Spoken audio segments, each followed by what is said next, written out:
사도신경으로 우리의 신앙을 고백하며 새벽 예배 하나님께 올려드리도록 하겠습니다. 전능하사 천지를 만드신 하느님 아버지를 내가 믿사오며 그 외아들 우리 주 예수 그리스도를 믿사오니 이는 성령으로 잉태하사 동정녀 마리아에게 나시고 본디오 빌라도에게 고난을 받으사 십자가에 못 박혀 죽으시고 장사한 지 사흘 만에 죽은 자 가운데서 다시 살아나시며 하늘에 오르사 전능하신 하나님 우편에 앉아 계시다가 저리로서 산자와 죽은 자를 심판하러 오시리라. 성령을 믿사오며 거룩한 공예와 성도가 서로 교통하는 것과 죄를 사여 주시는 것과 몸이 다시 사는 것과 영원히 사는 것을 믿사옵나이다. 아멘.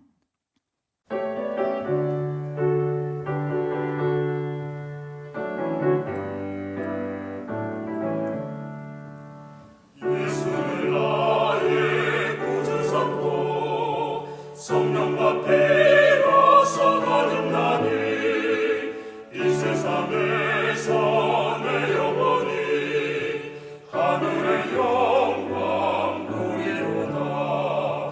이것이 나의 간증이요 이것이 나의 찬송일세. 나 사는 동안 끊임없이 구주를 찬송하리로다. 온전히 주께 맡긴대요. 사랑의 음성을 듣는 중에 천사들 왕래하는 것과 하늘의 영광 보리로다. 이것이 나의 간증이요 이것이 나의 찬송일세.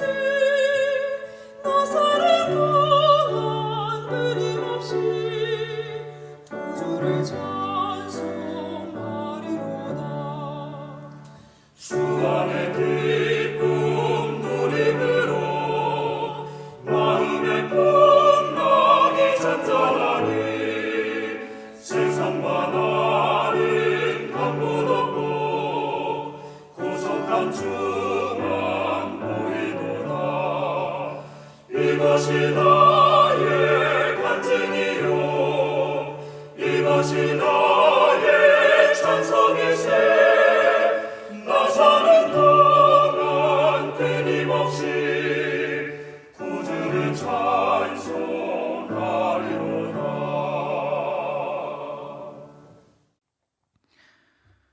이 시간 우리에게 주시는 하나님의 말씀은 사무엘상 19장 18절에서 24절까지의 말씀입니다. 다윗이 도피하여 라마로 가서 사무엘에게로 나아가서 사울이 자기에게 행한 일을 다 전하였고 다윗과 사무엘이 나요스로 가서 살았더라. 어떤 사람이 사울에게 전하여 이르되 다윗이 라마 나요스에 있더이다 하매 사울이 다윗을 잡으러 전령을 보냈더니 그들이 선지자 무리가 예언하는 것과 사무엘이 그들의 수령으로 선 것을 볼 때에 하나님의 영이 사울의 전령들에게 임함에 그들도 예언한지라. 어떤 사람이 그것을 사울에게 알림해 사울이 다른 전령을 보냈더니 그들도 예언을 했으므로 사울이 세 번째 다시 전령을 보냈더니 그들도 예언을 한지라. 이에 사울도 라마로 가서 세구에 있는 큰 우물에 도착하여 물어 이르되 사무엘과 다윗이 어디 있느냐. 어떤 사람이 이르되 라마 나요스에 있나이다. 사울이 라마 나요스로 가니라.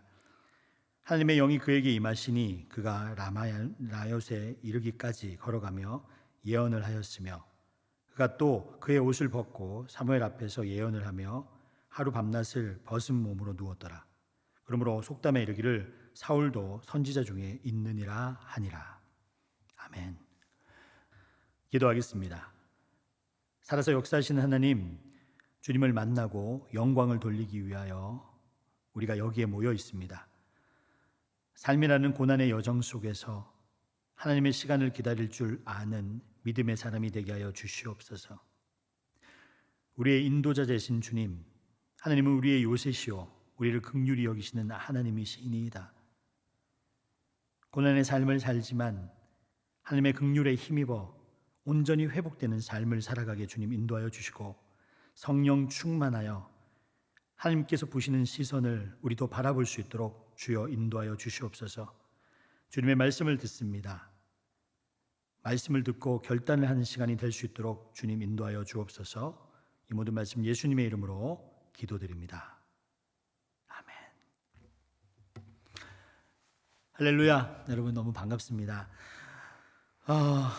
오늘 사무엘 상 19장 말씀을 저희가 읽었죠. 우리는 마지막 부분을 읽었는데 사울에게 쫓기는 다윗의 모습을 우리 사무엘상 19장은 많이 담았거든요. 다윗의 인생을 보면 사울에게 쫓겨가는 그런 10여 년의 여정이 있습니다. 10년의 그 여정이 있습니다. 고난의 여정일 수 있고 도피의 여정일 수 있는데, 그 여정 가운데 하나님께서는 어떻게 역사하시는지, 그래서 우리는 고난 속에서 어떻게 다윗은 믿음을 더 견고히 하는지에 대한 이야기를 많이 듣잖아요. 오늘 말씀이 그 말씀이니까 여러분 잘 들어보시기 바랍니다. 오늘 보면은 다윗의 거듭된 도피 여정을 보여주는 장입니다. 다윗은 언제 끝날지 모르는 이 도망자의 여정 가운데 탁 서 있습니다. 오늘 말씀을 읽으면서 저는 거기에 집중을 했어요. 다윗이 어떻게 믿음이 더 견고하게 되는가, 도피의 여정, 고난의 여정 속에서 어떻게 그 믿음의 깊이가 깊어질 수 있었던가, 그 말씀의 그 의미를 찾아서 한번 말씀을 되짚어 봤으면 좋겠습니다. 다윗은 사무엘상 19장에서 4번이나 목숨의 경각을 둔 위험을 받아요. 사울에게 그렇게 위협을 받습니다. 그런데 단 한 번도 사울에게 대항하거나 아니면 물리적인 전략적인 힘을 써서 사울을 물리치려고 하지 않았습니다.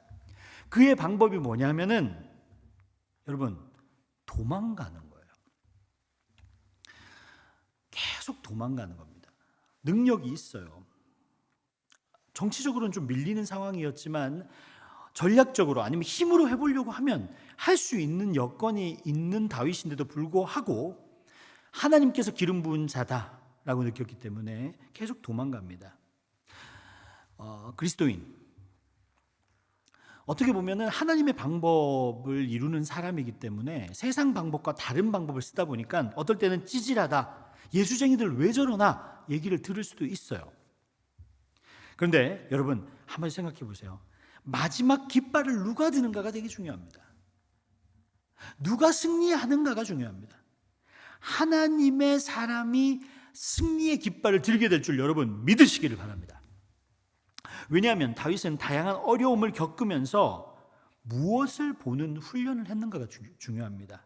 다윗은요, 하나님을 보는 훈련을 했습니다. 나와 함께 하시는 하나님을 위기 속에서 매일매일 만났습니다. 영적인 눈이 열리기 시작했습니다. 영적인 감각이 나한테 생겨나기 시작했습니다. 믿음이 점점 성숙해졌습니다. 그래서 그는 원수인 사울 왕을 보는 것이 아니라 믿음의 눈으로, 성령의 눈으로, 은혜의 눈으로 사울을 바라보게 됩니다. 은혜를 받은 사람은요, 복수라는 말이 희석 바뀌어서 어떻게 되냐면 용서가 됩니다. 은혜를 받은 사람은 복수, 그리고 나를 갉아먹는 것, 나를 해하는 것들을 마음에 두지 않습니다.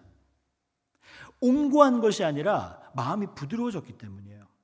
그래서 그것을 받아서 그를 이해할 수 있는 헤세드, 인애의 감정이 생기는 거죠. 다윗은 계속되는 고난 속에서 한 가지를 분명히 믿었습니다. 그것이 뭐냐면 하나님의 시간이 있다는 거예요. 계속 도망갔죠.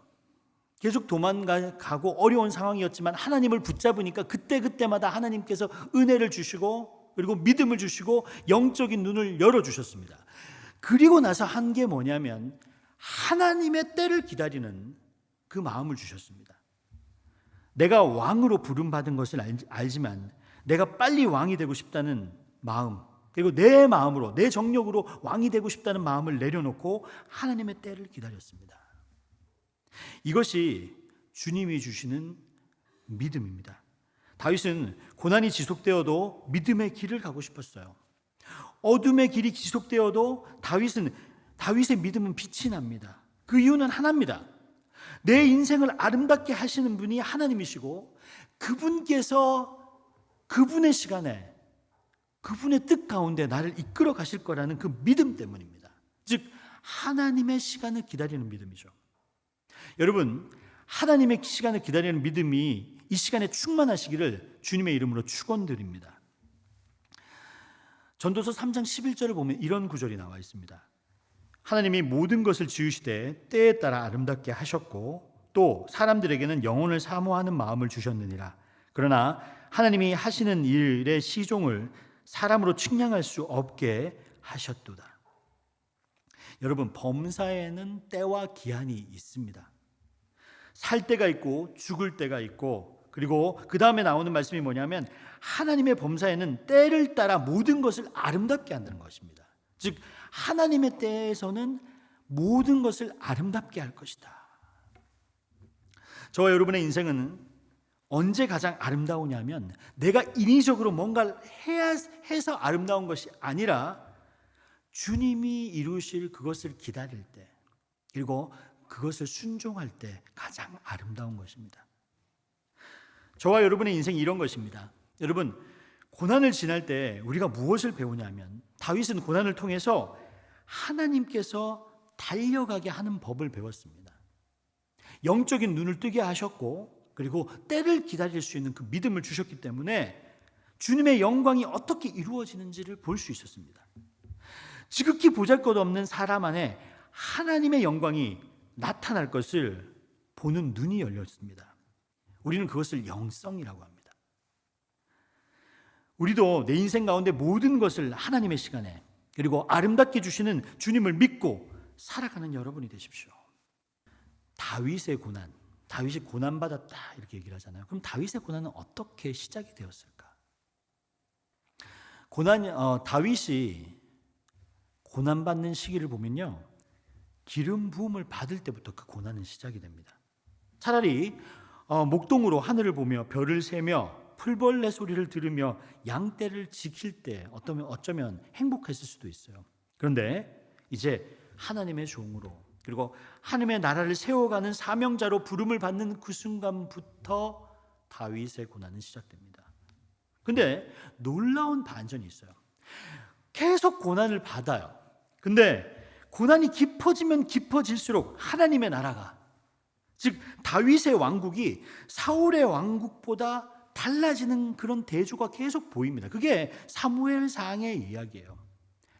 나의 의도로 만들어가는 나라는 처음에는 위대해 보일지 모르지만 계속 허물어져 가고, 하나님의 왕국은 작아 보일지 모르지만 계속해서 하나님의 영광을 드러내는 위대한 나라로 바뀌어져 가는 것을 보게 됩니다. 물론요, 고난을 겪을 때는요, 아무리 영적인 눈이 있다고 하더라도 다 보지는 못합니다. 그러나 겪을 때는 잘 안 보입니다. 그러나 그 사실을 이해하고 하나님께서 하나님의 나라를 이끌어갈 것이다라는 그 믿음을 가지고 한 걸음 한 걸음 나아가면 어느 순간 하나님께서 주신 은혜구나, 그것을 우리는 믿을 수 있는 거죠. 근데 어쨌건 이끄시고 보호하시고 끝까지 동행하셔서 그 고난의 마지막 순간에 서게 되면 우리는 깜짝 놀라게 됩니다. 하나님의 섭리셨군요. 그래서 우리는 믿음의 눈을 계속 가지는 게 중요하고, 그리고 믿음의 사람들과 함께 있는 게 중요합니다. 왜냐하면 내가 영적인 눈이 좀 떠이지 않았을 때 사무엘과 같이 좋은 믿음의 선지자가 옆에 있어서 영적인 눈을 뜨게 하고 함께 걸어나가게 하는 것, 그게 되게 중요합니다. 그래서 하나님께서는 교회를 디자인하셨습니다. 사무엘상 19장의 상황을 겪으면서 다윗이 쓴 시가 있습니다. 그게 뭐냐면 시편 59편입니다. 59편에서 다윗은 이렇게 표현합니다. 나는 주의 힘을 노래하며 아침에 주의 인자하심을 높게 부르오리니 주는 나의 요새시며 나는 환난 날의 피난처심이니이다. 나의 힘이시여 내가 주께 찬송하오리니 하나님은 나의 요새시며 나를 긍휼히 여기는 하나님이시니이다. 다윗은 고난의 호흡 하나까지도 철저히 누구에게 의지를 했냐면 하나님이 나의 피난처시오. 하나님을 바라보고 있습니다. 여러분, 고난을 겪으면, 그리고 어려운 상황에 있으면 잘 안 보입니다. 영적인 눈이 뜨였다 하고 할지라도 그 결과가 잘 보이지 않습니다. 그때 우리는 시편 59편의 노래를 불러야 됩니다. 하나님은 나의 피난처시오. 하나님은 나의 요새가 되십니다. 그 하나님께서 막아주시고 인도하시고, 그리고 하나님의 때에 하나님의 나라의 문, 즉 하늘 영광의 문을 열어주실 것입니다. 결국 하나님이라는 그 단어는 고난을 이겨낼 수 있는 힘이 되고, 그리고 우리의 영성을 지켜나가는 등불이 될 것입니다. 여러분, 그 등불을 지켜나가는, 그리고 어떤 고난 속에서도 우리의 믿음이 자라나는, 성숙해 나가는 여러분이 되시기를 주님의 이름으로 축원드립니다. 우리 예수님께서 가르쳐준 기도로 오늘 예배를 마치도록 하겠습니다. 하늘에 계신 우리 아버지여, 이름이 거룩히 여김을 받으시오며 나라가 임하시오며 뜻이 하늘에서 이루어진 것 같이 땅에서도 이루어지이다. 오늘 우리에게 일용할 양식을 주시옵고, 우리가 우리에게 죄진 자를 사하여 준 것 같이 우리 죄를 사하여 주시옵고, 우리를 시험에 들게 하지 마시옵고 다만 악에서 구하시옵소서. 나라와 권세와 영광이 아버지께 영원히 있사옵나이다. 아멘.